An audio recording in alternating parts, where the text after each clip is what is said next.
Have you ever heard furniture dragging upstairs when you live alone and there's nothing up there? What about hearing your own name whispered from behind a locked door you've never opened?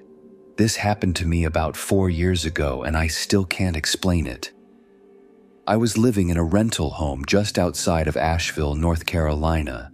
I'd moved there for a fresh start after a rough breakup and a pretty messy job situation. The house was older, built in the 40s, but it was cheap and had charm, so I didn't question much. Just 2 bedrooms, 1 bathroom, hardwood floors, and a second story that was mostly storage space, or so I thought. The upstairs part was strange. There was a narrow staircase that led to a single room with a locked door at the end. The landlord had told me the upstairs wasn't finished and not to worry about it.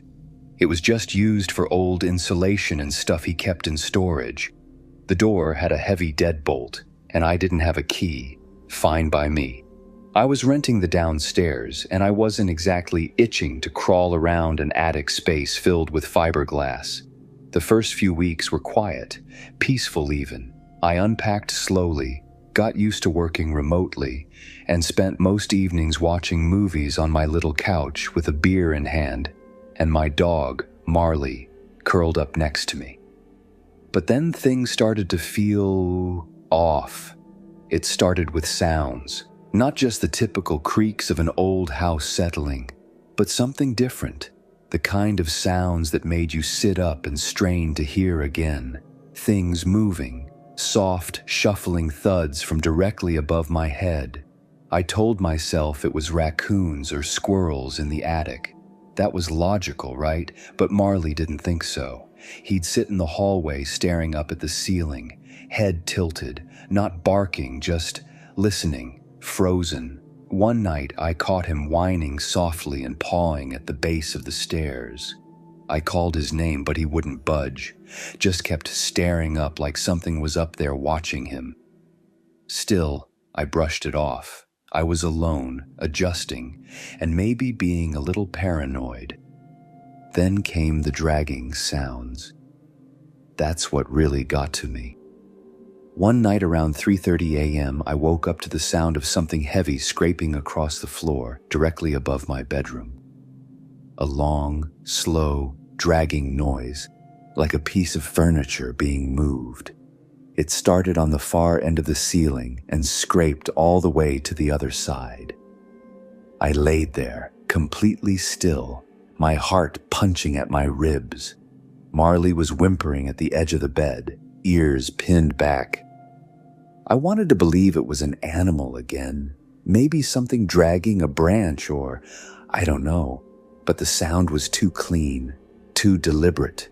The next morning I called the landlord. I asked if there was any chance someone had been in the upstairs storage space. He paused for a long time before finally saying, "No. I don't give that key out. No one's been up there in years." He sounded weird, almost defensive. I didn't push it.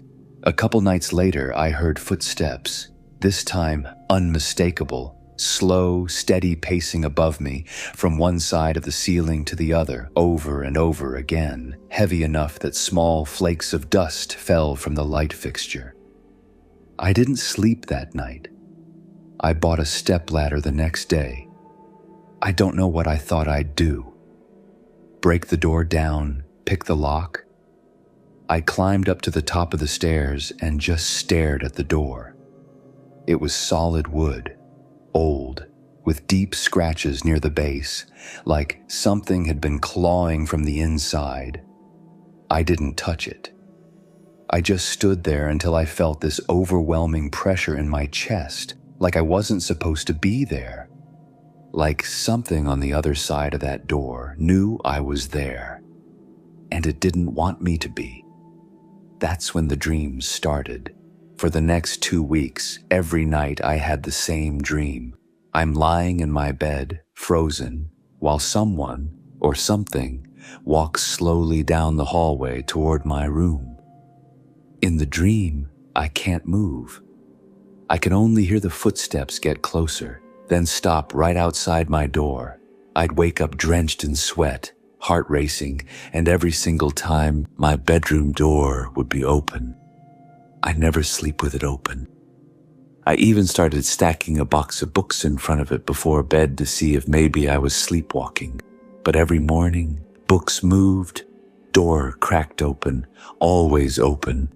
Then one night, I heard my name, whispered, not loudly, not threateningly, just soft, slow, like someone testing it out for the first time. It came from the top of the stairs. "Chris." I was in the kitchen pouring myself a drink when I heard it, clear as day. It wasn't Marley. He was outside. I didn't move, didn't breathe, just stared at the stairs, heart in my throat. Then it said it again. "Chris." The voice was female, I think, but distant, hollow. It didn't sound angry. It sounded curious, like it was trying to remember something. I backed out of the kitchen and spent the rest of the night at a friend's apartment. I told myself I was being ridiculous, that I was stressed, imagining things, dreaming while half awake. But deep down, I knew. Something was in that room upstairs. I decided to record it. I bought a cheap little audio recorder and left it at the base of the stairs overnight. The next morning, I took Marley for a walk and tried not to think about what might be on the tape. But when I got back, I sat on the couch, plugged in some headphones, and hit play. It was mostly silence, until around 2:47 a.m. That's when I heard the footsteps again, light at first, then louder, then a sound I can only describe as scraping, like fingernails across wood, then breathing. Long, slow, raspy breaths. And then, "Let me out." I dropped the recorder. I didn't even stop the recording. I just unplugged the headphones, grabbed Marley, and left. I drove around for 2 hours with no idea where I was going. I ended up at a Waffle House parking lot, just sitting there until the sun came up. That day, I gave notice to my landlord. Told him something came up and I had to move out. He didn't ask questions, didn't even seem surprised. As I was loading up my car the next day, he pulled up to check on the house. I asked him, half joking, half not, if the place was haunted. He just stared at me and said, "You're not the first tenant to leave early." I asked him what was behind that door. He said, "It's better if you don't know." That was it. I moved out that afternoon, found a place in a newer building with neighbors on all sides and 0 locked doors. I don't care how small it is, I just need to hear other people breathing. But I still think about that room, about the voice that knew my name, about the claw marks on the door, about how it whispered from the shadows like it had been waiting for someone to notice it. And most nights, when I can't sleep, I wonder, what if I had opened the door? Creepy, right? Just imagine waking up to a shadow in the corner and realizing it's not just your imagination, but that was just the beginning. Because in this next story, something didn't just want to watch, it wanted the entire house to itself, and it made that very clear by throwing things. Have you ever had things fly across the room for no reason? Like something invisible is just done with you? What if that something was real and it wanted you out of the house? This happened last winter when I was staying at my cousin's place. I was in between apartments, and she offered to let me crash at her rental while she was out of town for work. 3 weeks, free place, quiet neighborhood. It sounded perfect.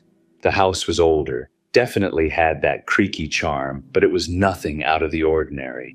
2 stories, hardwood floors, old radiator heat. She left a note on the fridge with the Wi-Fi password, some instructions about the thermostat, and a line that just said, "Ignore anything weird, the house does that." I laughed at that part. I shouldn't have. The first 2 nights were uneventful. I spent most of my time lounging around, catching up on shows, ordering takeout. It snowed the second night, and the whole neighborhood got blanketed in silence. That kind of cold, still quiet that feels peaceful until it's not. On the third night, I was lying on the couch when I heard something fall in the kitchen. Not like a spoon dropping or something minor. This was loud.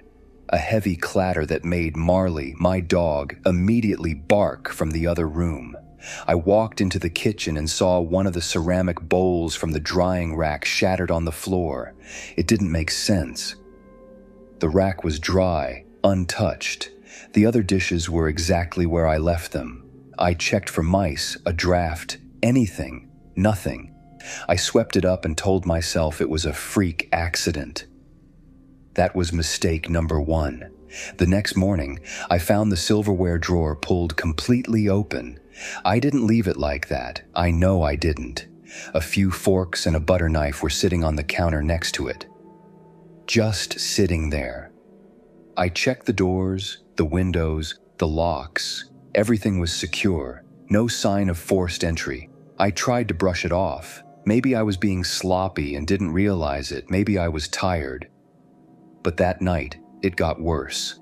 I was brushing my teeth upstairs when I heard a thud, followed by a loud, sharp crash from downstairs. Marley started barking again, growling this time. I ran down barefoot, foaming toothpaste still in my mouth, and what I saw made my blood run cold.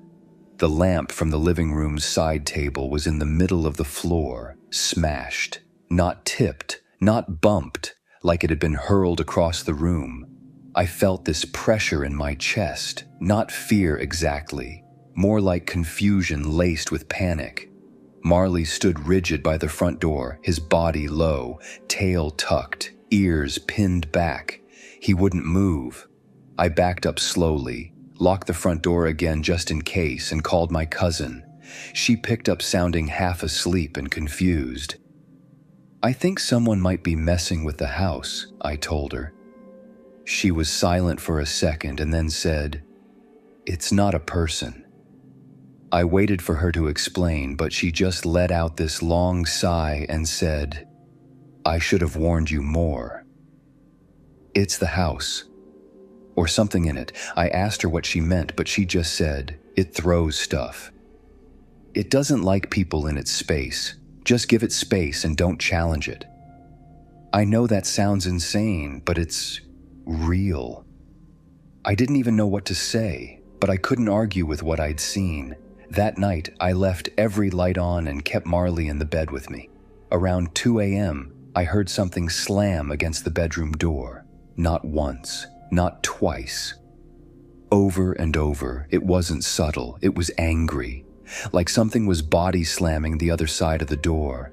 Then silence. And then the unmistakable sound of something sliding, wood scraping across the floor. I cracked the door open, heart in my throat. The chair from the hallway was now in the middle of the room, facing my bed, just waiting. I left the door open that night, didn't sleep a second. The next morning I packed a bag. I told myself I'd stay in a hotel for a few days. Marley was acting weird too, nervous, clingy, wouldn't leave my side. I loaded up the car and walked back in for one last sweep of the house before locking up. As I stepped into the kitchen, every single cabinet door was wide open. All of them. I hadn't heard a sound. Then, bang. Something smacked against the back wall of the kitchen. I spun around and saw a wooden spoon lying on the floor. It had come from the opposite side of the room, then another. Then a cup flew past my head and shattered against the wall. I ducked, backed into the living room, and I swear on everything, something invisible charged at me. Not physically, but I felt it. Like a wave of force passed through the room, knocking a stack of books from the shelf, flipping a cushion from the couch.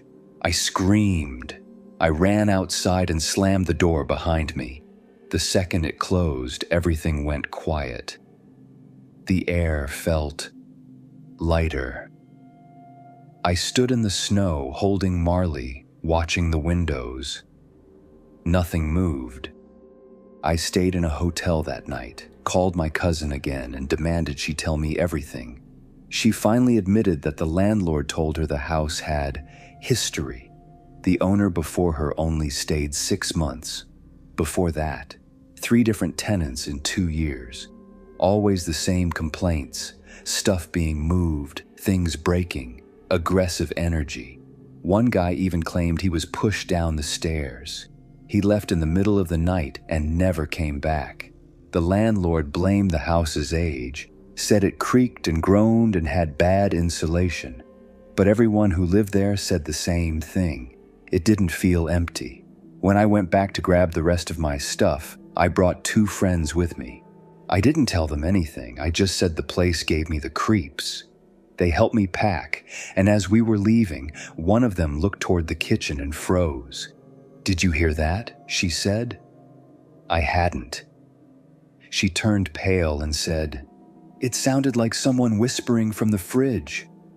We didn't stick around to investigate. I haven't stepped foot back in that house since. My cousin moved out a few months later, said she couldn't take it anymore. Her things kept going missing. She'd wake up with all her bedroom drawers open. And one night, she swore she saw a plate lift off the counter by itself and smash against the floor. That was the last straw. The landlord still lists the place. I've checked. It's cheap. Too cheap. Sometimes I wonder if it's still throwing things. Still angry. Still waiting for someone to come back and challenge it. But I never will, because I swear to God, whatever's in that house doesn't want you to live in it. It wants you out. Or worse, it wants to show you what happens when you don't leave. Being targeted by something you can't see is terrifying enough. But what if it wasn't just in your house? What if it was inside your walls, whispering your name, watching you while you slept? This next story takes that fear to a whole new level. And trust me, once you hear what was hiding in the vents, you'll never sleep the same again.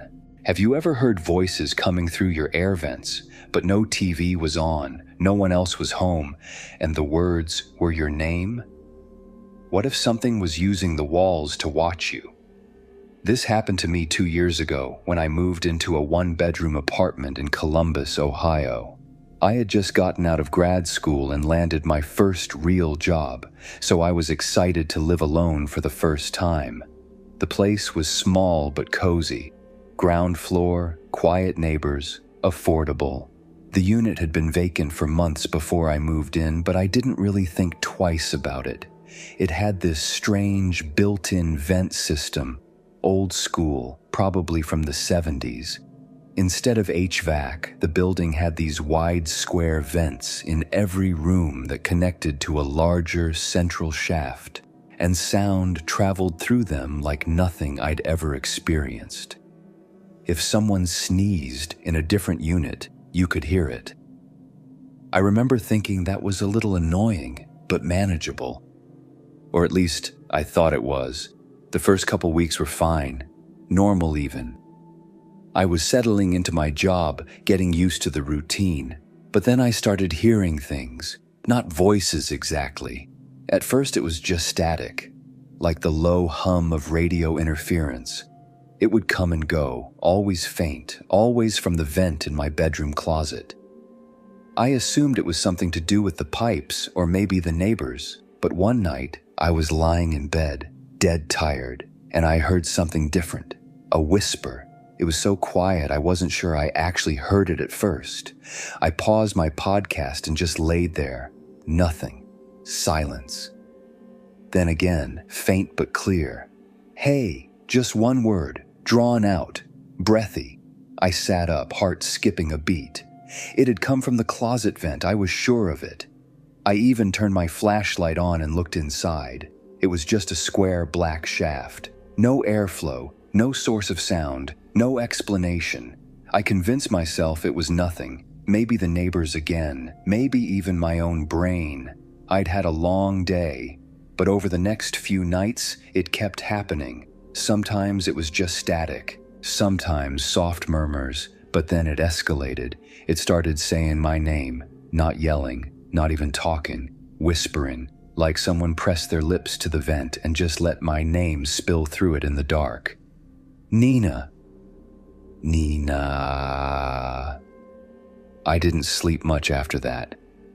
I asked my upstairs neighbor if they had been staying up late with the TV on. He looked confused and said he didn't even have a TV in his bedroom. He said he was barely home lately, working overtime. I asked if he ever heard voices through the vents, and he just kinda laughed it off. I didn't press. One night, after hearing whispers for what felt like hours, I snapped. I yanked the vent cover off the closet wall, stuck my phone flashlight in, and peered inside. I was expecting nothing, but something was there. Not a person, not even a face. Fingerprints, all over the inside of the vent, smudges, smears, almost frantic. And deeper inside, a tiny scrap of torn fabric snagged on one of the screws. I backed out so fast I hit my head on the closet wall. Marley, my dog, refused to come into the bedroom after that. I called the building manager the next day, told him I thought an animal might have gotten into the shaft. He brushed it off, said the building was sealed tight, and that no one else had ever complained. That night, I recorded the audio. I set my phone near the vent and let it run while I pretended to sleep. What I captured still haunts me. At 2:13 a.m., there was a sound like fingers tapping metal. At 2:17, a whisper, "Don't move." At 2:22, "We see you." We. My stomach dropped. I didn't even know what that meant. I played the recording for my coworker the next day. I didn't say anything at first, just hit play. She listened, face going pale, and said, "That's not an animal. That's someone in your vent." I went straight to the leasing office. They sent a guy to inspect the system. He climbed up on a ladder, shined a light down the shaft, and after a minute, called me over with this look on his face like he didn't want to say what he was thinking. He said, "There's something lodged in the main access tunnel. Looks like a pile of clothes or something." They pulled it out the next day. It wasn't just clothes. It was a nest, torn blankets, bits of trash, a notebook, a spoon, a pair of eyeglasses. Someone had been living inside the vent shaft. I asked if they called the cops. They said yes, but nothing ever came of it. No ID, no cameras, just signs of temporary occupation. They didn't even move me to a new unit, just patched up the vents and said it wouldn't happen again. But it did. A week later, I started hearing the voices again, faint, deeper now. Sometimes they laughed. One night I woke up and my bedroom window was open. I never opened it. The screen was pushed in. I checked the lock 3 times before bed. Another night, I found dirt on my carpet, small footprints leading from the vent to the bed. No one believed me, not the cops, not the landlord. Then came the worst night. I was lying in bed, half asleep, when the whisper came again, but not from the vent, from under the bed. "You shouldn't have looked." I jumped up so fast I twisted my ankle trying to get to the hallway. I slept in my car that night. I moved out the next morning, didn't pack, didn't clean, just left. I didn't care about the lease, didn't care about my security deposit. I just wanted out. A month later, I got a call from my old neighbor. He told me something that still makes my blood run cold. They found someone in the vents. Not alive. A man, early 40s, had been squatting inside the building's duct system for months. They think he had some kind of mental breakdown. He'd been stealing food from units through the crawl spaces, watching people sleep, talking to them through the vents. He'd apparently OD'd in the main shaft. His body had gone unnoticed for weeks. The police said he kept notebooks, pages and pages of people's names, habits, sleep patterns. One of the notebooks had my name written over and over again. I still have trouble sleeping, especially when the house gets too quiet. because now I know what it sounds like when a voice isn't in your head, but somewhere in the walls, listening, and sometimes whispering back. Have you ever heard of a house where the silence feels aware, like the walls are holding their breath, listening to you? I wasn't supposed to be there. That's the part that sticks with me most. It started because of a detour, both literal and emotional. I'd just gotten out of a messy breakup, the kind where your whole identity collapses in on itself. I decided to take a week off work and just drive. No map, no plan, just the open road and a vague idea that maybe motion would ease the ache.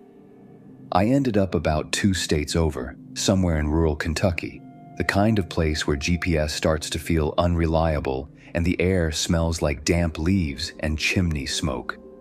Around 6 p.m., my phone buzzed, low battery. Of course. I remembered I had an old college friend, Marcus, who'd moved out that way. We hadn't talked in years, but I still had his number. I figured I'd at least ask if there was a cheap motel nearby. He surprised me by answering on the first ring. "Man, you're in my neck of the woods?" he said, genuinely shocked. "Forget a motel, just crash at my place." He gave me the address and insisted. I hadn't seen him in almost a decade, but loneliness makes you say yes to things without thinking too hard. The sun was setting as I pulled up to the house. It sat nestled behind a line of pine trees, old and massive with a sloping black roof and that eerie crooked charm you see in storybooks. It looked still, like it hadn't moved or breathed in years. Marcus greeted me with the same wild grin I remembered from college, beard now, heavier around the middle, but still him. We caught up over dinner, frozen pizza and a couple of beers. He mentioned he'd inherited the house after his uncle died, something about it being in the family for generations. He joked about it being the creepiest house on the street, but there wasn't much around to compare it to. Just woods, endless, whispering woods. He offered the guest room upstairs. "It's nothing fancy," he warned, "but the bed's clean and the door locks." That last part stuck with me, the door locks. When I walked in, the room hit me with a musty wave of air, like something had been shut up in there for too long. The wallpaper was faded yellow, curling at the corners. There was a full-length mirror against the wall, covered with a drape. I didn't ask why. I was exhausted, so I crashed almost immediately, but I woke up around 2:12 a.m. I remember the time exactly because my phone lit up beside me. 4% battery, no messages, just on. And then I heard it, a voice. Whispering, male, muffled, like it was coming from somewhere inside the walls. At first I thought Marcus had left a TV on, but then I realized the words were repeating. Same phrases, over and over. "Do you see it? Don't look at it, just don't look. It knows you're awake." I sat up, heart pounding. The sound was humming from the vent near the corner of the room, an old metal grate rusted around the edges. I leaned in slowly, trying to make out the voice, but as soon as I got close enough, it stopped. The silence that followed was sharp. I can't explain it better than that, like the room had tensed up. I backed away, trying to tell myself it was just an old house settling, maybe air through the ducts or something rational. I climbed back into bed and tried to force myself asleep, but I couldn't shake the feeling that something was watching me. And then came the scratching, from inside the wall, right behind the mirror. It wasn't frantic, just slow, deliberate, like someone dragging fingernails across wood. I stared at the draped mirror, holding my breath. Then the scratching stopped, and I saw it. The drape fluttered, just slightly, like a breath had passed behind it. I didn't move. I couldn't. A few seconds later, the mirror tipped forward, only an inch, but enough for the bottom edge to clunk softly against the wooden floor. I scrambled out of the room and down the stairs barefoot, not even grabbing my phone. I practically tackled Marcus's bedroom door. He opened it, groggy and confused, asking if I was okay. I think there's someone in the walls, I stammered. To my surprise, he didn't laugh. He didn't even look confused. He just rubbed his face and muttered, "You heard it too?" That sentence hit me like ice water. He motioned for me to sit on the couch while he poured us both some whiskey. Once we were both settled, he spoke. "This house, it's got something wrong with it. Always has. My uncle, he used to lock the guest room at night, said it changes after midnight." I asked him what he meant by changes. He shrugged, looking down at his glass. Voices, reflections that don't match, doors you didn't open opening. "I've never seen anything full on, but I've heard things." He paused. "You know the worst part? The thing that finally made me stop sleeping in the guest room?" he asked. "What?" I whispered. "I woke up one night, and someone had written something on the inside of the mirror. I waited." He took a long sip of his drink and said, "It said, 'Thanks for letting me out.'" I didn't sleep the rest of the night. I stayed on the couch with every light on, staring at the staircase, waiting for something, anything to move. But nothing did. The next morning, I went up to get my things. The guest room looked exactly the same, still, dusty, except now. The mirror's drape was gone, and the mirror itself, it was spotless, not dusty, not foggy, just crystal clear. And on the floor beneath it, I was a single red thread. I left that morning without saying much. Marcus didn't ask me to stay. He didn't even walk me out. I kept the mirror in my peripheral vision the whole time I packed, never turning my back to it, just in case. That was almost a year ago. Since then, I've had 3 separate nights where I wake up at 2:12 a.m. on the dot. Every time I hear faint whispers, just for a few seconds. But not from the walls, from my closet. There's no mirror in there, not anymore. But sometimes I swear I can still hear the sound of someone dragging their nails along the wood. Slowly. I got rid of every reflective surface in my room. I sleep with the light on, but deep down, I know it's not over. Because sometimes when I'm brushing my teeth or passing a dark window, I see movement behind me that doesn't match mine. Something watching, waiting, and I think back to that red thread on the floor. Who or what did I help let out of that house? I don't think I'll ever know, but whatever it is, it followed me home. If you thought that story was crazy, just wait until you hear about this Ouija board haunting that will make you second-guess the spirit realm. Have you ever heard of someone using a Ouija board and something actually answering? I used to be the kind of guy who laughed at ghost stories, the kind of guy who'd roll his eyes at haunted house YouTube videos and blame everything on the wind or faulty wiring. Not anymore. Not since the night I played with that damn board. It wasn't even mine. I'd never owned one and never planned to. But my friend Caleb had brought one to our game night like it was some kind of party trick. "There's a spirit in my apartment," he said, joking. "We need to confront it." We all laughed. There were 4 of us. Me, Caleb, his girlfriend Steph, and our mutual friend Richie. We had some drinks, watched a dumb horror movie, and then finally, around midnight, Caleb dimmed the lights and set the board on the coffee table. I remember the way the plastic planchette clicked softly against the surface when he dropped it. It gave me goosebumps, but I didn't say anything. Too prideful, I guess. "Come on, let's talk to the dead," Richie joked. We all sat around the board, barely able to keep straight faces. At first, nothing happened. We asked stupid questions. "Is anyone here? What's your name? How did you die? Then the planchette moved, just a tiny shift. All four of us immediately accused each other of doing it.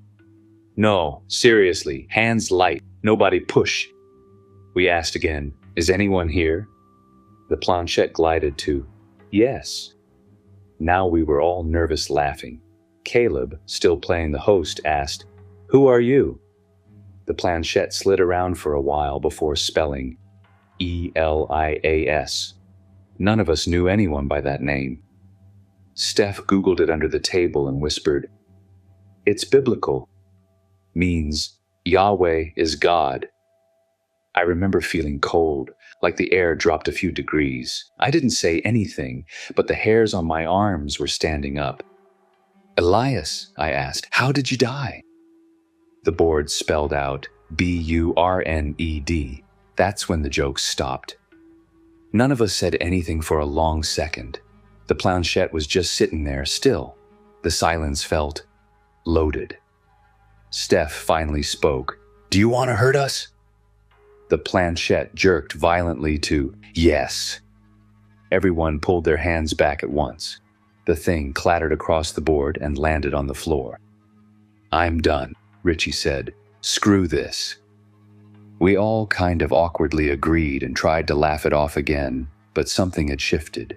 The mood was different, heavier. No one said goodbye. And if you've ever read the rules of a Ouija board, you always say goodbye. I left shortly after. It was just after 1 a.m. when I got home. I live alone, small house, kind of tucked away from the main road. Nothing fancy, quiet, usually. That night, I didn't sleep, not because I was scared. At least that's what I told myself. I was just wired. Adrenaline, maybe. My chest felt tight the whole time. I lay in bed with the TV on, just trying to distract myself. Around 3:11 a.m., the screen froze. No error message, no power loss. Just stuck, mid-scene. The audio cut out completely. I sat up and grabbed the remote, thinking maybe the app had crashed or something. That's when I heard it. 3 knocks, not on the door, from inside the house. Rhythmic, slow, like knuckles on drywall. I held my breath. Another 3 knocks, this time closer. They were coming from the hallway. I grabbed the bat I kept under my bed and crept out into the dark hallway. The lights were dim and the silence was sharp enough to make my ears ring. No one was there. But something was wrong. The hallway felt longer than usual, like it was stretching into the dark. That's when I saw the shadows move just for a second. A shape darting across the far end. No sound, no footsteps. I flipped every light on in the house. Searched the place, top to bottom. Nothing, but that night marked the beginning of it. Over the next week, it got worse. Flickering lights. Doors swinging open on their own. My dog, Benny, refused to enter certain rooms. He'd bark at nothing and growl like something was standing right in front of him. One night, I found all the cabinet doors in my kitchen wide open. I live alone. Another night, I came home to find my bedroom window open, completely unlocked, even though I never touched that window. I started sleeping with the lights on, and then came the writing. First, it was just a few smudges on the mirror, almost like condensation, but when I leaned closer, I realized they were letters. Hello! I wiped it away, heart pounding. Told myself it was just a trick of the light, a coincidence. The next night, I see you. I started taking pictures of the mirror, trying to prove it to myself, but the writing never showed up on my phone, only in person. That weekend, I called Caleb. Hey, anything weird happen after that night? He was quiet. Then, Steph moved out. What? Why? She said she saw someone standing in the corner of her bedroom, someone on fire. My blood ran cold. She thought it was a dream, he continued. But then the bed started shaking, like full-on vibrating. She ran. She won't come back.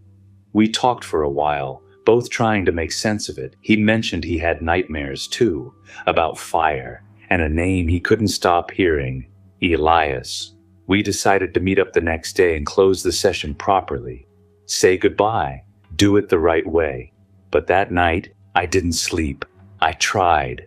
I took melatonin. I lay still in the dark. But then, around 2:57 a.m., the power cut out. Everything went black. And in the silence, I heard it.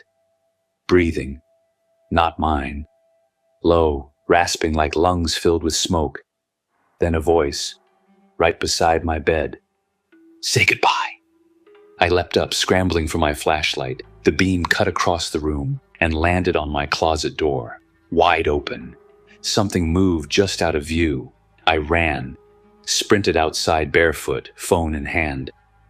I called Caleb from the driveway, barely able to speak. He picked up, panicked. I just saw someone in my mirror, he said. He said your name. We didn't wait.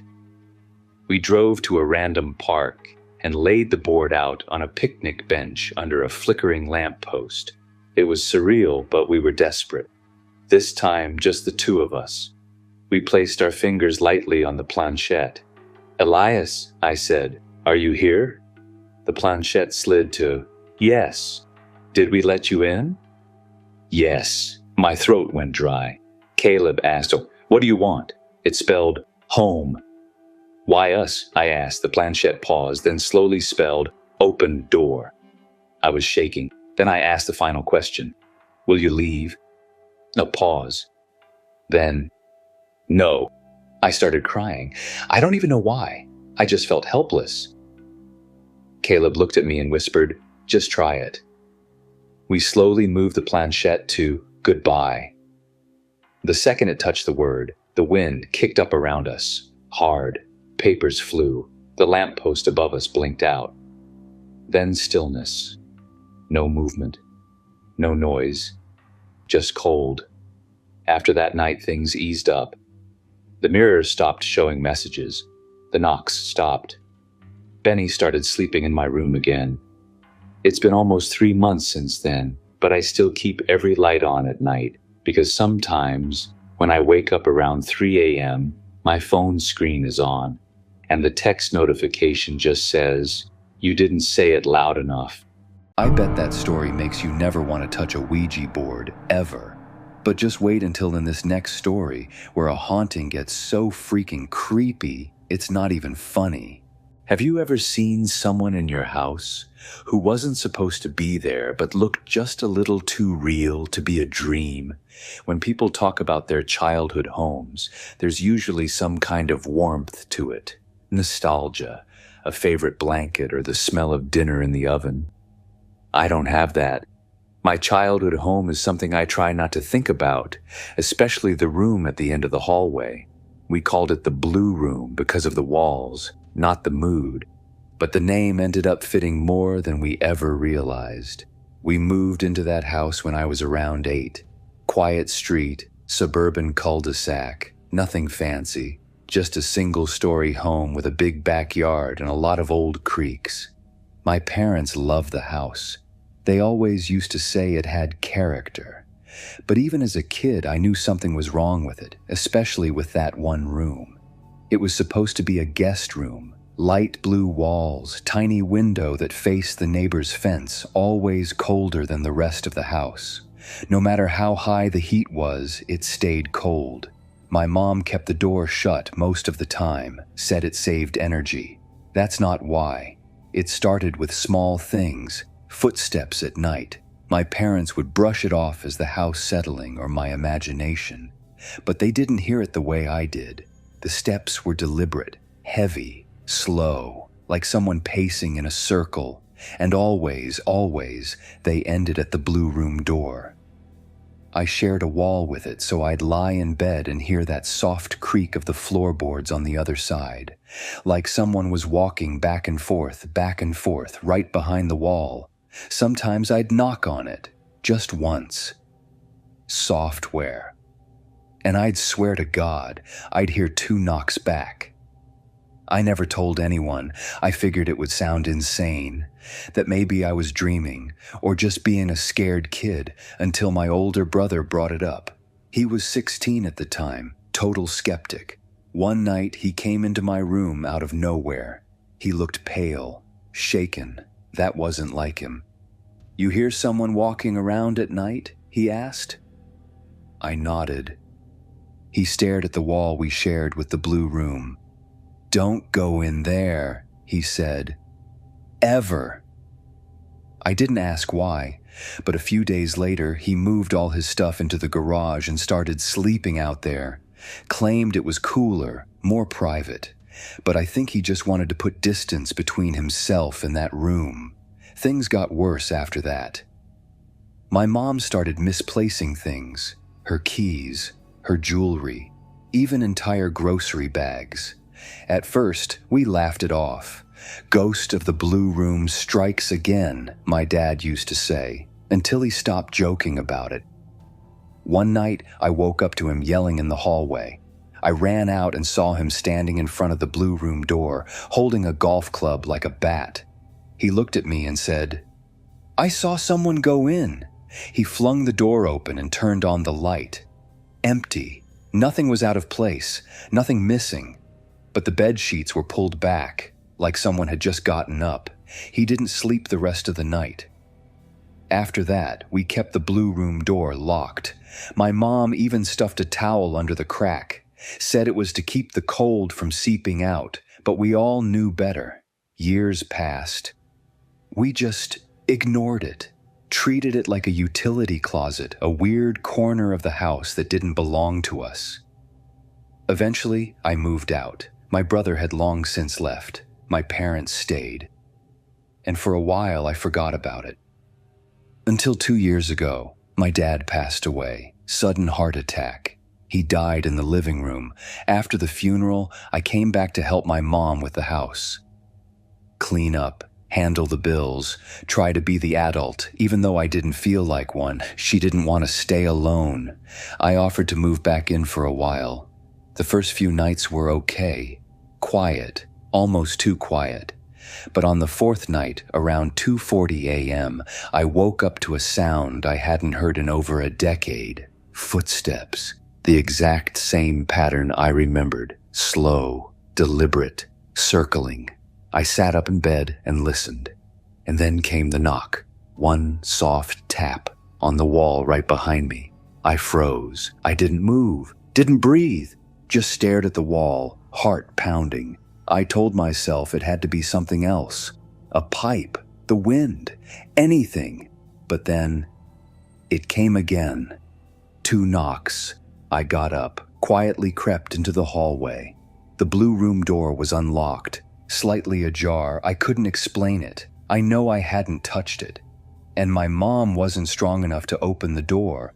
Her arthritis had gotten worse. She could barely open jars. I pushed the door open the rest of the way and peeked inside. Same blue walls, same little window. But now, there was something on the bed. A shape. Human. I flipped the light on, no hesitation. I had to know. But the bed was empty. Covers pulled back, just like that night when I was a kid. Only now. There was something else. On the pillow was a photograph. Old. Yellowing. Faded around the edges. It was a picture of my dad, sitting on that very bed, smiling, next to a man I didn't recognize. He was pale, wearing an old suit, one hand on my dad's shoulder. I flipped it over. On the back, in messy ink, it read, "Me and James, 1974. James was my dad's name. I took the photo to my mom the next morning. Her hand started shaking when she saw it. "That's not possible," she whispered. "Your father never showed me this." "Who's the other guy?" I asked. She looked at it for a long time, then quietly said, "He used to live here." Before we bought the house. The agent mentioned a death, an accident. They said he died in his sleep. I asked what his name was. She didn't remember. But that night I dreamed of the blue room, only it wasn't a dream. I was standing in the doorway, staring at the bed, and the man from the photo was sitting on it, facing away. I couldn't move, couldn't speak. He turned his head slowly, too slowly, and smiled. Not friendly, not kind. A knowing smile. He raised a hand and pointed to the closet. I woke up drenched in sweat. At sunrise, I went into the blue room again, opened the closet. In the far back corner, behind old boxes of linens, I found a panel, loose wood. Behind it, another photo, same man, but this time standing outside the house, arms crossed, and behind him, barely visible, was the reflection of something in the window, a face, watching. I took both photos and drove them straight to a friend of mine who works in local records. She called me that evening. "You're not gonna believe this," she said. The man's name was Thomas Reeve. Died in 1974 of smoke inhalation. Small electrical fire started in the blue room. He lived alone. They didn't find his body until days later. That was when the house was first listed for sale. My parents never knew. That night, I stood in the hallway again, door open. I didn't go in. I just stood there and said out loud, "We're sorry. We didn't know." The air shifted, not colder this time, just still, like a breath being held. And then the door slowly closed on its own. Since that night, nothing strange has happened. The footsteps are gone, the knocking stopped.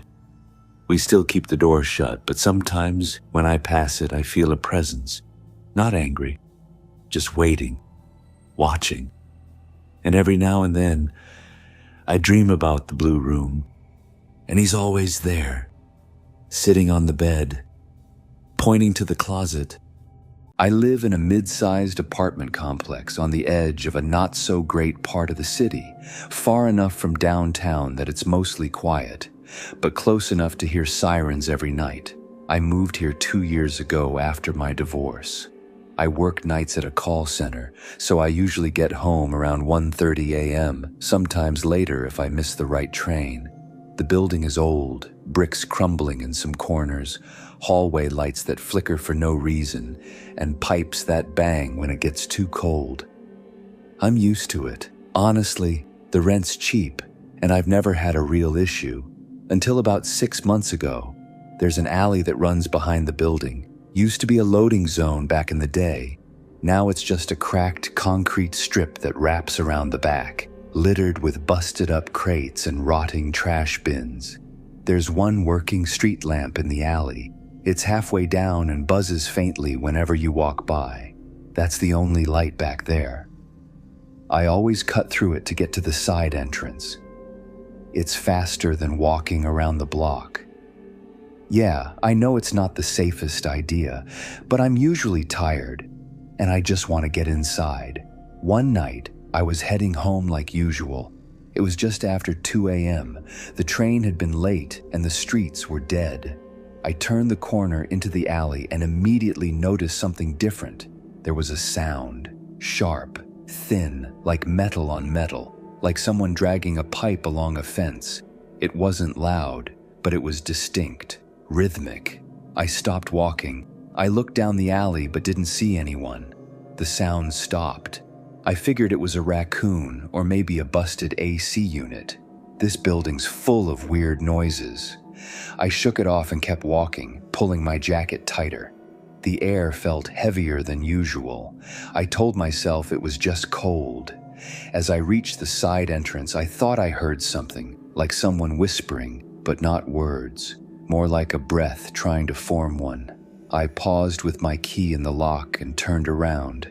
Nothing, just the empty alley, the buzzing street lamp, and the quiet hum of the city behind me.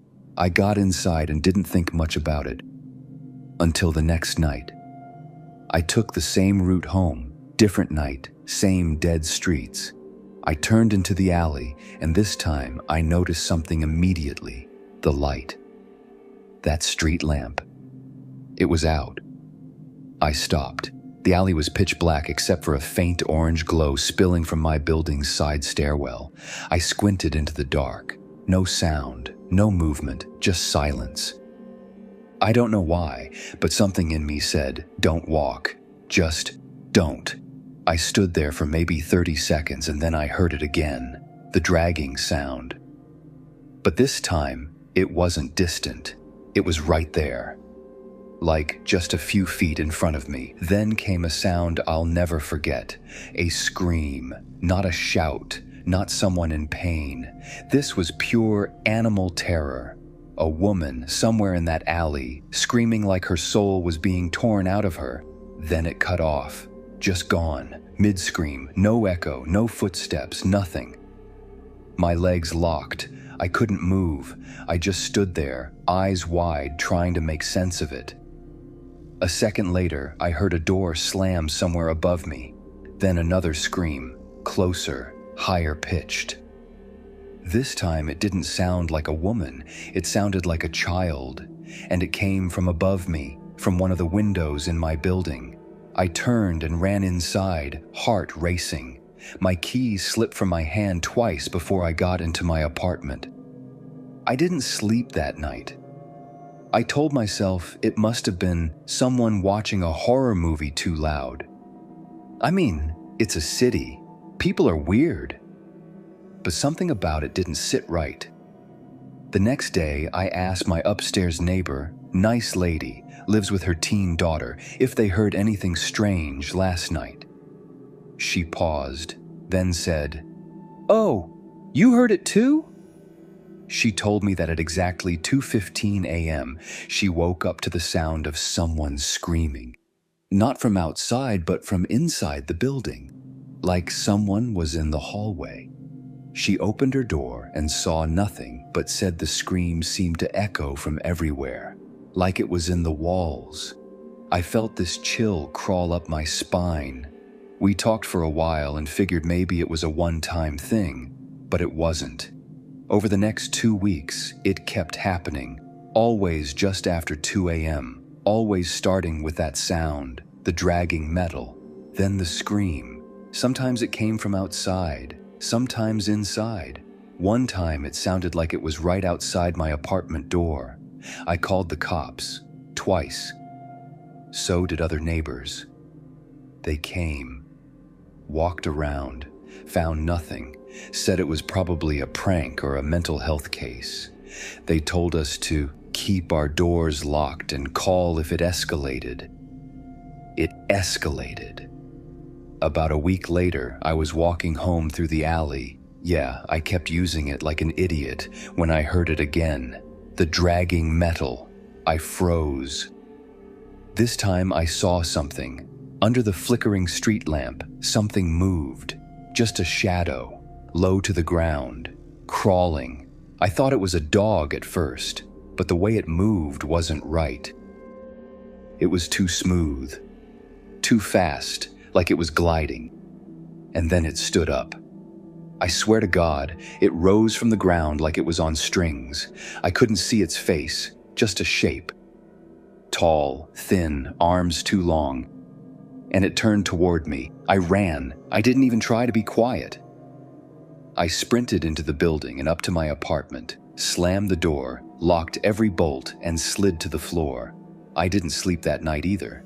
The next morning, the building manager sent out an email saying someone had reported strange activity in the alley. Probably a homeless person, it said. No cause for alarm. I didn't bother replying. What was I supposed to say? A few days after that, things got worse. It was 2:30 a.m. when the fire alarm went off. Loud, blaring. I jumped out of bed, heart hammering. I opened my door and saw people flooding into the hallway. Sleepy, confused, annoyed. We all made our way down the stairs and out into the alley, and then we all froze. The alley was lit up by the emergency lights, and we all heard it. The scream. It came from somewhere above us. Everyone looked up. Windows opened. People started shouting, asking who was screaming, but no one could see anything. Then it happened again. The scream, louder this time, raw. It echoed down into the alley. Someone said, "It's coming from the roof." A group of us, including the manager, rushed back inside, climbed the stairs, made it to the roof access door. It was wide open. We stepped out onto the rooftop, flashlights scanning the dark. Nothing, not a person, not a sound, just wind and the hum of the city.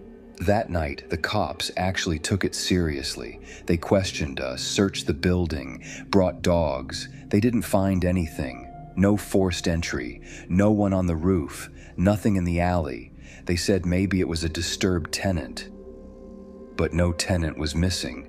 No one was unaccounted for. Still, they increased patrols, put up a few security cameras, and the screams stopped for a while.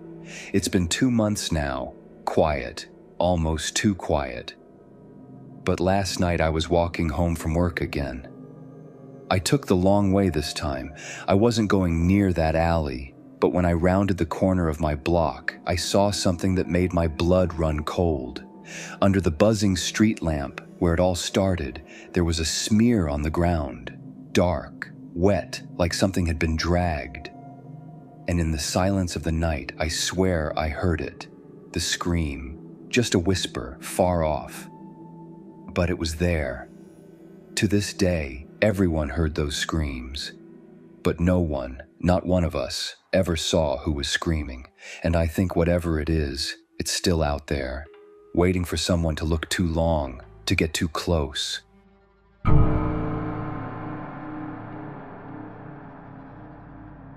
My name's Ethan Tran. I'm 29. I work from home full-time as a day trader. I know people think that means I sleep till noon and play around with fake money, but I'm usually up by 5:45 a.m. tracking charts and watching markets open across the globe. My life's quiet by design. I like it that way. I moved to a small town in western Pennsylvania last spring, about 40 minutes outside Pittsburgh. I found a solid deal on a standalone house with a finished basement. It was outdated, sure, but it was affordable and surrounded by woods, peace and quiet. That was the draw. The first few months were uneventful. I didn't know many people, but I didn't mind. I'd go for runs in the morning, do my trading through the day, maybe grab takeout and watch some garbage TV in the evenings. Same rhythm every day, predictable, until August. That was when I started hearing the screams. The first time it happened, it was 3:33 a.m. on the dot. I remember because I looked at the clock as soon as I sat up in bed. It wasn't a faint sound either. It was blood-curdling, like someone being tortured just outside my window. Not yelling, not crying for help, just screaming, raw, cracked throat, pure agony kind of screaming. It lasted maybe 5 seconds, then cut off like someone had hit mute. I shot out of bed, heart hammering. My bedroom overlooks the backyard, and beyond that is just forest. Dense, quiet, black forest. I stood at the window, trying to adjust my eyes. Nothing moved out there. No lights, no wind, no animals. I'm not gonna lie, I was freaked out. I even checked the locks on all my doors and walked through the house with a kitchen knife. Of course, nothing. The next morning, I told myself it was probably a fox or some other animal. I even Googled it. Some people said foxes can make awful sounds, but the scream I heard didn't echo like an animal's. It was human. I know the difference. Still, I brushed it off. Then it happened again, same time. 3:33 a.m. Exactly. This time I was already awake, just flipping through charts in bed. I heard it from the back of the house again. Same scream, same length, 5 seconds of absolute terror, then silence. I froze. I knew it wasn't my imagination. I opened the window and just listened. The crickets were silent. Not another single sound. It was like the whole world had been paused just for that scream. this kept happening, always at 3:33 a.m., never a second early, never late, just that one horrible scream, like someone was reliving the worst moment of their life every single night. By the fifth night, I started recording it. I set up my phone by the window, hit record, and left it there overnight. The next morning, I played it back. The scream was gone.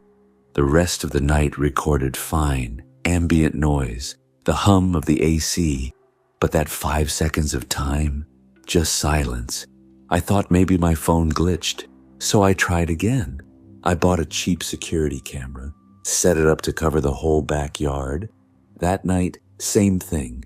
3:33 a.m., the scream hit. This time it sounded closer. I bolted out of bed, ran to the monitor to check the footage. Nothing, no sound, no movement, just 5 seconds of corrupted video. A flicker, a pop, then it came back like nothing had happened.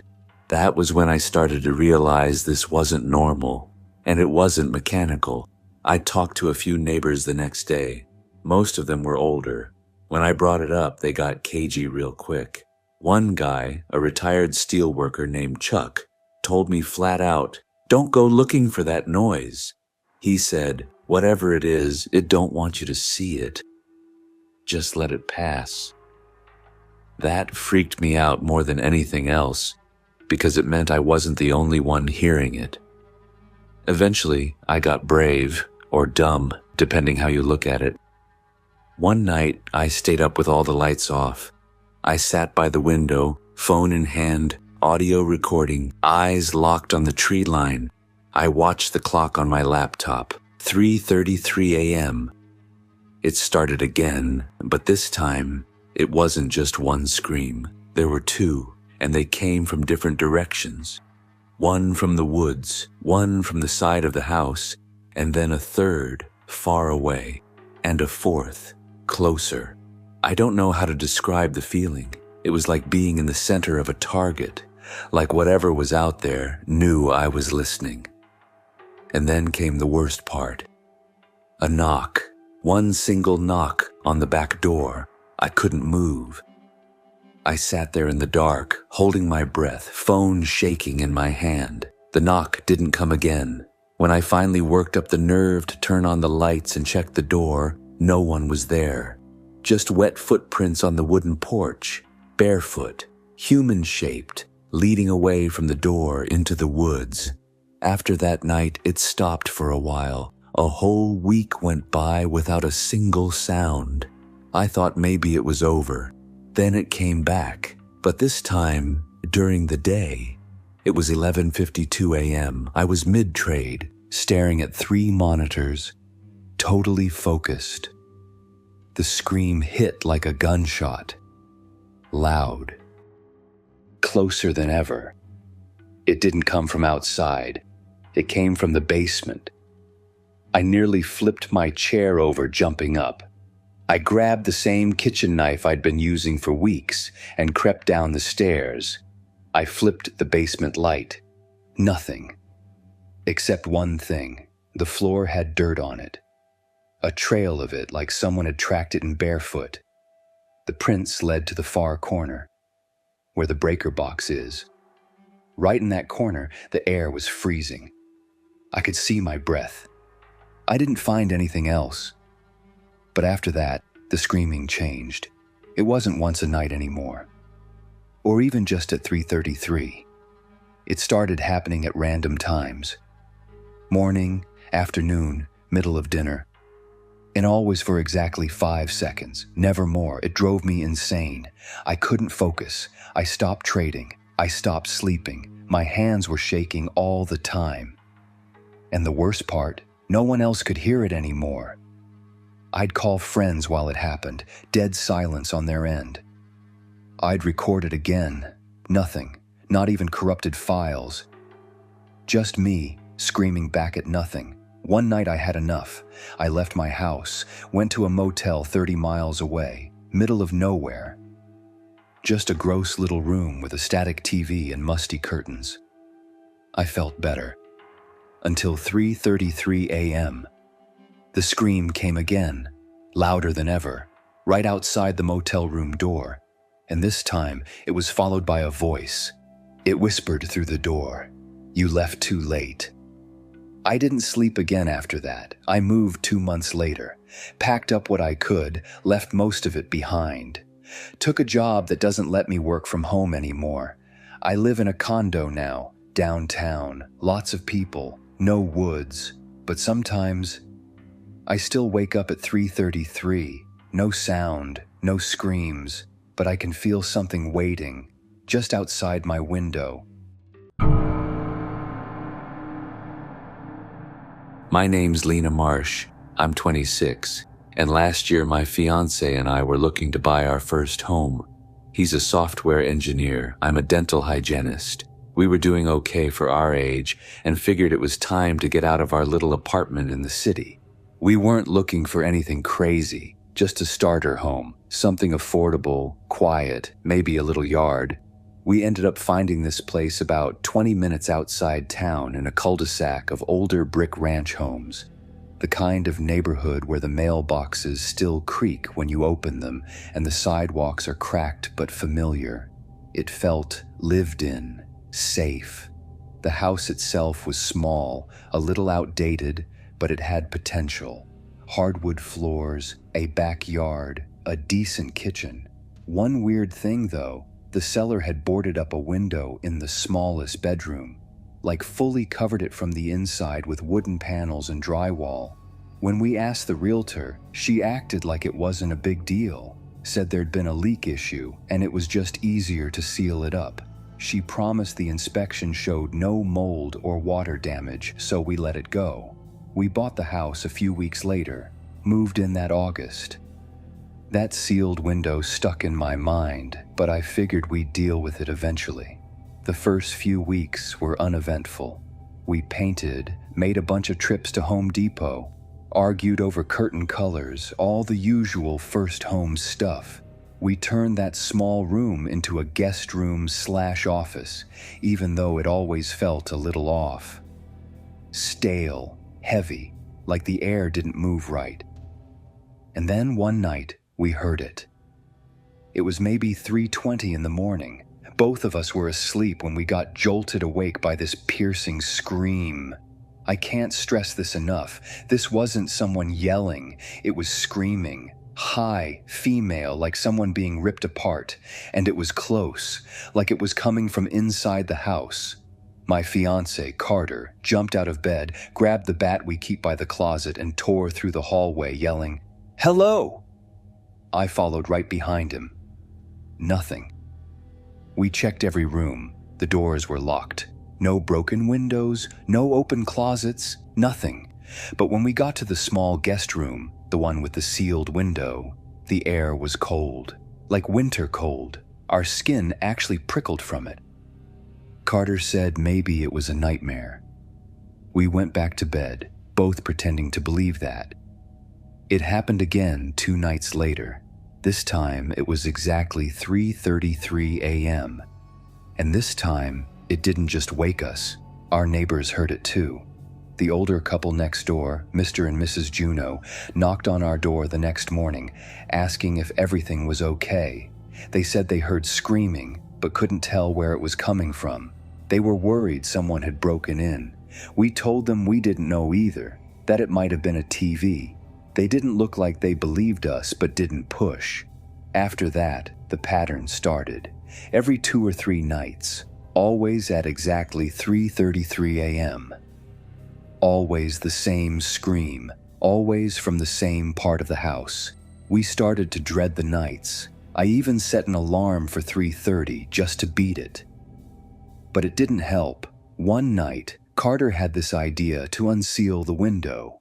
He thought maybe it was some kind of trapped air or bad insulation playing tricks on us. So we did it, took down the drywall, pried off the boards, pulled out the old nails. It took all weekend. What we found behind it wasn't what we expected. There was a window, but it was different than the others. Narrower, older, and the glass wasn't clear. It was cloudy and warped, like someone had tried to frost it over from the inside. and right in the center of the glass were scratch marks. 5 long, jagged scratches, like someone had clawed it from within. I told Carter to seal it back up. He didn't argue. That night the scream came again, but it didn't sound like it was coming from the room anymore. It sounded like it was coming from inside the window. We called a contractor the next day and asked if anyone had ever died in the house. He said the records were clean, but then I did my own digging. I searched the address. Nothing in recent history, but I found an old article from 1993 buried in a local paper's archives. The house had once belonged to a woman named Jolene Meyer, lived alone. According to the article, police were called after neighbors heard unusual nighttime disturbances. Screams. When they broke in, they found the house empty. The only sign of anything strange was a small bedroom in the back with a broken window and scratches on the glass. The woman was never found. I didn't tell Carter about that part. After that, the scream didn't just come at night. It started spreading. One morning around 9 a.m., I was brushing my teeth when I heard it, just outside the bathroom window. I nearly dropped the toothbrush. Then at noon, Carter called me from the driveway. He was about to leave for work when he heard it, coming from inside the car. The scream. Just for 5 seconds. Then silence. We were unraveling. We tried bringing in a priest. He didn't finish the blessing. Said he felt sick the moment he stepped in the guest room. Walked out shaking. Told us to find someone with more experience. We stopped sleeping, kept lights on, slept in shifts. Then one night, I snapped. I went into that guest room and sat in front of the sealed window. 3:30 a.m. I waited. I stared at the warped glass, waiting for it. 3:33. The scream came, so loud I covered my ears. But then I saw something. In the warped reflection of the glass, I saw myself. But behind me, there was someone else. A woman. Pale, mouth open, like she was mid-scream. No eyes, just dark sockets. Hair floating like she was underwater. I turned around so fast I fell backwards, but there was no one there. When I looked back at the glass, it was just me. I never went back into that room again. We moved out 3 weeks later, took a huge loss on the sale, but we didn't care. The people who bought it were investors, planning to flip it, said they didn't believe in ghost crap. We didn't argue. But here's the thing. 2 nights ago, Carter and I were eating dinner in our new apartment. We were laughing, talking about how crazy the past year had been, and then, right at 3:33 a.m., our smoke alarm went off for no reason. It screamed, just for 5 seconds, then went silent. And the next morning, on our bedroom window, we found 5 scratch marks in the glass. We don't know how they got there. We don't want to know. I moved to a small town in Missouri last fall after accepting a remote IT job that paid surprisingly well for the middle of nowhere. I'd been living in a cramped city apartment for years, so when I saw a 2-bedroom farmhouse listed dirt cheap online, I couldn't pass it up. The listing said it was cozy, rural, and just outside town. It didn't mention that it sat at the end of a long gravel road, completely surrounded by dense woods. Still, the house had charm. Creaky wooden floors, an old red brick fireplace, and these massive warped windows that gave it a kind of antique character. Everyone I spoke to in town, the grocery clerk, the barista, even the lady at the DMV, said the same thing when I mentioned the address. Oh, that place? I thought it was empty. It wasn't said like an accusation, just confusion, like they had assumed no one lived there anymore. I chalked it up to small-town gossip. Maybe the house had been sitting vacant for a while. Maybe the last owner skipped town. I didn't really care. I was just happy to be out of the city. The first week was uneventful. I worked from home, set up my office, stocked the fridge. I even got into the habit of making coffee every morning and drinking it on the back porch, just staring into the trees. The air smelled like moss and pine. It was quiet in a way that made you think more clearly, but around the fourth night, I started noticing something weird. Every time I walked through the living room, the back porch light would flicker, just for a second, like someone was messing with the switch. The wiring in the house was old, so I figured it was nothing, except I had installed a motion sensor bulb. I didn't really think about it until the second time. I remember walking past the front window and catching it, just for a second, that brief pulse of light on the back deck, like someone had moved back there. But when I stepped outside with a flashlight, there was nothing. Just night air and damp wood. By the weekend, it had happened 3 more times. One night, I decided to test it. I waited until just after midnight when the woods got oppressively still. No wind, no bugs, dead quiet. Then I stepped into the living room, turned out all the lights, and sat in the dark, facing the back of the house. For a while, nothing happened. My eyes adjusted. The moonlight spilled in across the floorboards. And then, faint. But there, click. The porch light flared on. I stood up slowly, heart hammering, and crept toward the back window. I don't know what I expected to see. But the porch was empty. I stepped outside again, barefoot, just listening. There was no breeze, no animals, just me. And that damned light. A couple days later, I ran into the guy who sold me the house. He was a contractor, younger than I expected, late 30s maybe, and seemed surprised to see me. "You still out there?" he asked, eyebrows raised. "At the old green property?" I nodded. "Yeah, why?" He paused, then said something that stuck with me. "No one's lived in that house more than a few weeks in almost a decade. People always say the same thing.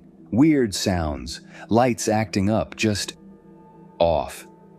He gave me a half smile, like maybe he thought I was tougher than the last guy. Or dumber. By the end of the second week, I started hearing the knocking. It was subtle at first, little thumps in the wall during Zoom calls. I thought it was the plumbing. Old pipes groan, right? But then the sounds got sharper, more deliberate. I'd be brushing my teeth, and there'd be this tap, tap, tap on the bathroom wall, or I'd be lying in bed and hear what sounded like fingernails scraping the inside of the closet. Always 3 knocks, always slow, always in a different part of the house. I tried to tell myself I was just stressed. I wasn't sleeping well. Maybe it was animals. But then one night, it got worse. It was around 2:30 a.m. I remember because I had checked the time when I got up to grab some water. The house was silent. I walked through the kitchen, turned on the tap, and then the lights flickered.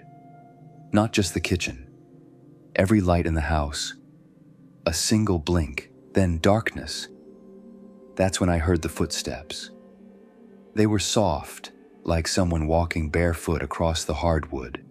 Not heavy enough to be a man, but not light enough to be a pet. They started in the back hallway, then slowly, steadily, crept toward the kitchen. I held my breath and didn't move.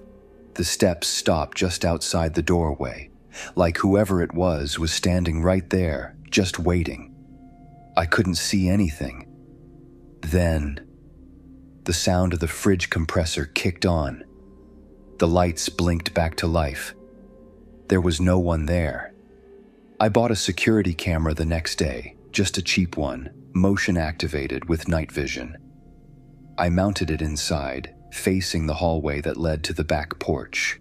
That night, I stayed up and watched the feed live on my laptop. At exactly 3:12 a.m., the porch light flickered on. And a few seconds later, the hallway camera triggered.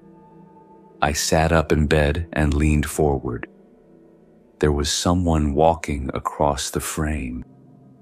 They moved slowly, just at the edge of view, but I could make out their shape, a figure, barefoot, wearing what looked like a loose white shirt.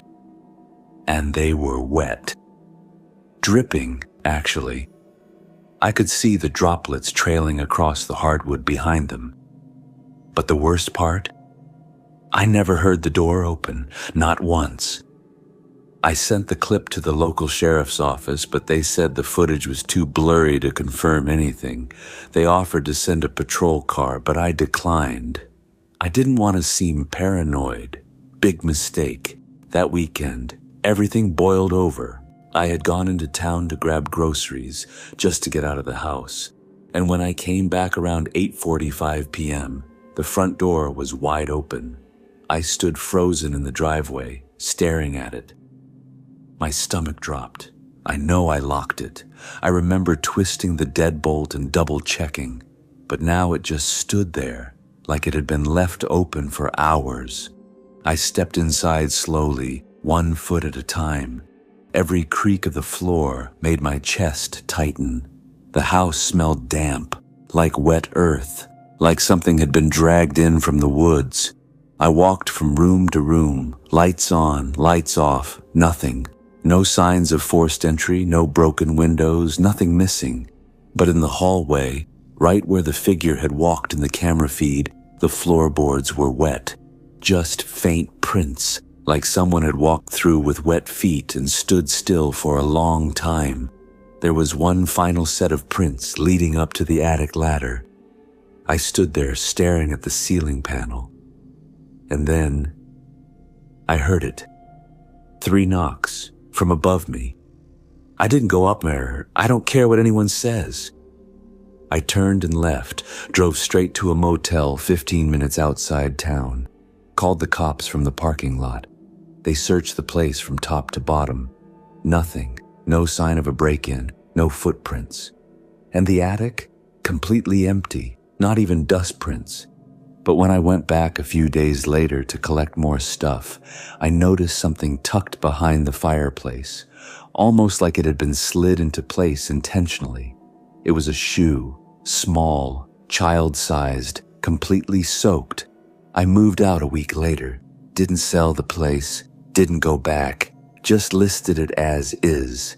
I've been in an apartment ever since, still work remote, still think about that night almost every day.